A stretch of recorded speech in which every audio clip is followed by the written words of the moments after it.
The World Bank delivered a sobering assessment of Nigeria's economy, projecting that it will take 10 to 15 years for the nation to undergo a remarkable transformation. This is according to the bank's senior vice president, Mr. Demit Jill, who spoke at the 30th National Economic Summit group meeting in Abuja. This revolution exposes the pressing challenges ahead and calls for urgent and decisive actions to stir the economy towards recovery and resilience. Also at the IMF World Bank meeting, a lot was raised around the continent and, of course, the globe. Let's talk to senior economist at STIRS, to maybe Oluwole. Good afternoon. It's good to have you on the program. How are you today? Very well, thank you. Good afternoon. Good to be here. Yeah, it's been a while. Let's start with the projections and reprojections at the just concluded meeting. You will see that I would say the World Bank is trying to be a bit conservative, if that's the word. But what do you make of the projection for global growth and, of course, Nigeria's growth? Starting off with the global projections by both the IMF and the World Bank, I mean, it's not too far-fetched that they're being conservative when you consider the current uncertainties around the global economy, from the US elections and how the markets have been reacting somewhat negatively or very jittery. We're seeing market sentiment, very unstable. Then you also consider the escalation between the Russia-Ukraine war and also the Israel-Hamas war, and how that has stumbled or affected global commodities prices, and the ripple effect of that on other economies, especially emerging markets and developing economies like Nigeria. Then you also when you factor all of this in, you realize that there is need for some level of conservatism on how we're approaching the global economy or the global economic landscape entering into 2025.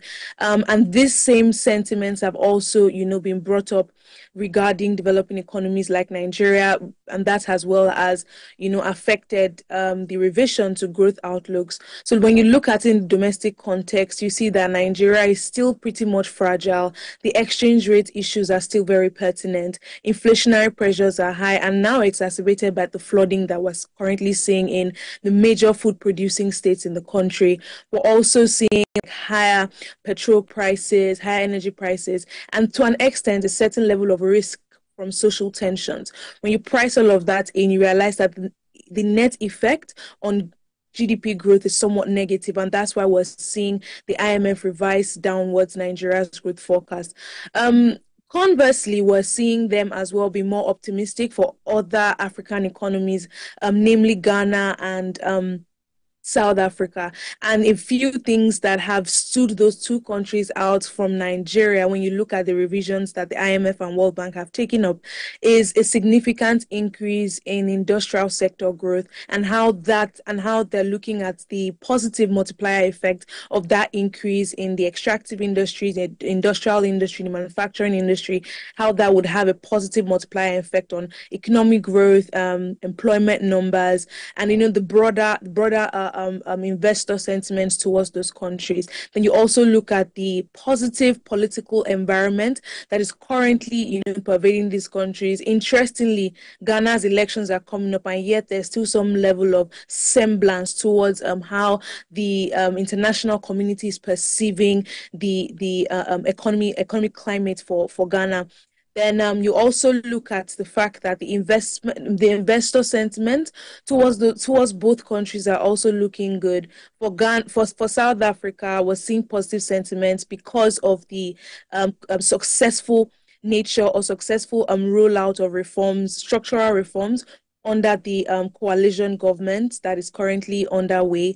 And you see that a successful debt restructuring agreement has really propped up investor sentiments towards the country. For unlike Nigeria, where things are still pretty much uncertain. Breakdown there, I must say, maybe. But let's come up with the fact that some global economies are gradually addressing inflation. But for us, we've been tightening up since 2022. I would say the monetary policy team has been tightening up, and that has not really addressed the kind of inflation that we face as a country. Now, ahead of another MPC meeting, do you think, considering the reality and all that has been itemized, that the central bank will still toe that route? Or what do you think, in your thoughts, can help address this our inflation challenge? I mean, I think it's pretty obvious what what the structure of Nigeria's inflation problem is.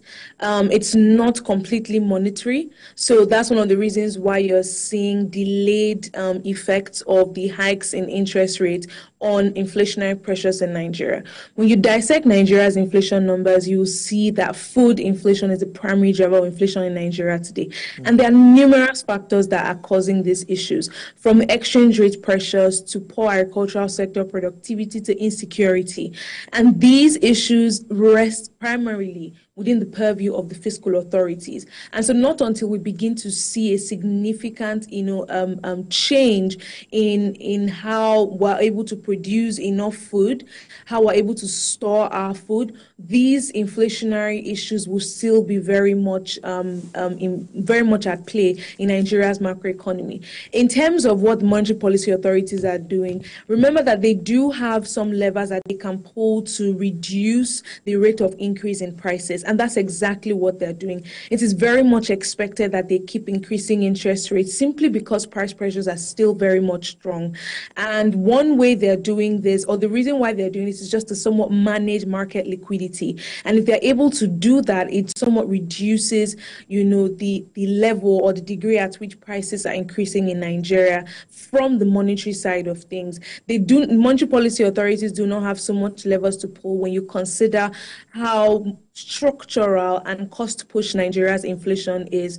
So I would say they are doing what they can do, and it is very much expected in these kinds of inflationary times. If they aren't, they would not be able to positively anchor investor sentiment, because investors do want to believe that if they bring in their money, their yields would be much more positive and not eroded by inflation. And that's exactly what, the monetary policy authorities are trying to do here. And the net effect of that, or a win-win situation for that to an extent, eventually should be that investment inflows increase, and then we see dollar inflows also rebound, somewhat stabilizing the exchange rate. And there's like a loop effect of that. If the exchange rate is somewhat stabilized, we will see the exchange rate pass-through effect on commodity prices, especially food, temper down. And if that happens, we'll see the impact of exchange rates on food prices also reduce. But again, the core of the issue is that the structural issues affecting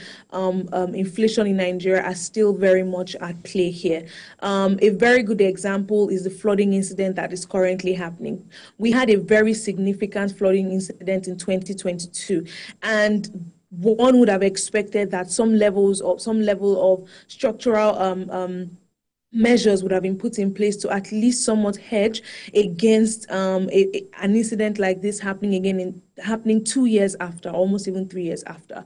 So these issues are not yet being addressed, at least proactively, and that's one of the reasons why we keep seeing that some of the gains that we even expect to happen are eroded very quickly by some of the structural issues. Staying with the FX space now, we see that the CBN reported improvement in foreign reserves. Of course, many will believe that that gives much confidence to the economy. At least we can back imports for some particular number of months. That's ideal for an economy. But they're also saying that $1 billion per month is their target expectation. Now, for me, really, my question would be, how can this help strengthen our naira? We also see that there's a naira for crude deal on the other side for the Dangote refinery that's been instituted by the presidency. Do you think that we are getting to get that balance with regards to our currency on the side of the greenback? Yeah, those are very great questions. So I would split my answer to those questions in two. First of all, looking at the reserves and how that impacts the exchange rate. Whenever reforms, take up like this for any economy, the expectation is that whenever once the country's reserves are increasing, the CBN has some levers or has the ability or capacity to somewhat defend the currency. Interventions during reforms are not far-fetched. It is expected. So one of the reasons why the CBN will come out boldly to say that an increase in reserves is somewhat boosting investor confidence towards the economy is because of its ability to somewhat, stepping at critical times in the foreign exchange market to intervene, reduce, demand pressures, improve supply, and keep the exchange rate somewhat stable for that particular period in time. And some pointers to some times that this has happened, or recent times has happened, is the retail Dutch auction that happened in August and the forex sales that happened in September. So heading up to the MPC meeting in November, we do think that the CBN will have like that kind of bulk intervention again to somewhat clear some of the demand backlogs, help to reduce and eventually help to reduce the price pressures that are coming up from the FX market.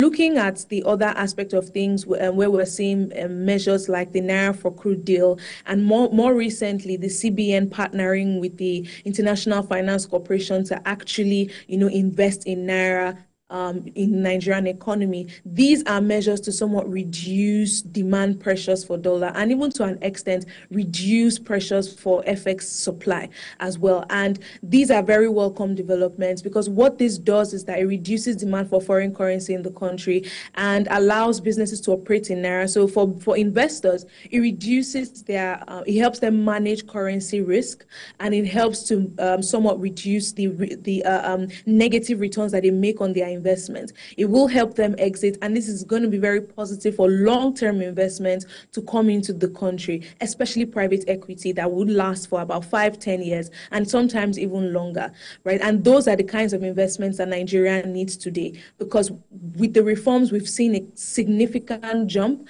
in portfolio investments, but those are short-term. We need more long-term investments, and these are the kinds of developments that will, encourage investors to bring in their money into Nigeria, simply because they're now able to manage their risks better, and they will be able to plan better in Nigeria's economy. But one thing I would like to really mention here again is that there's also strong room for fiscal authorities to support measures like this, simply because even if investors are encouraged by the policy pronouncement, they need some level of will I say soothing, to know that if they bring in their money today, the policy environment will not switch up on them too quickly, and they're not able to manage their risks better. So this also calls for a certain level of fiscal and monetary policy consolidation to ensure that when these policy pronouncements are made, there's transparency involved in it.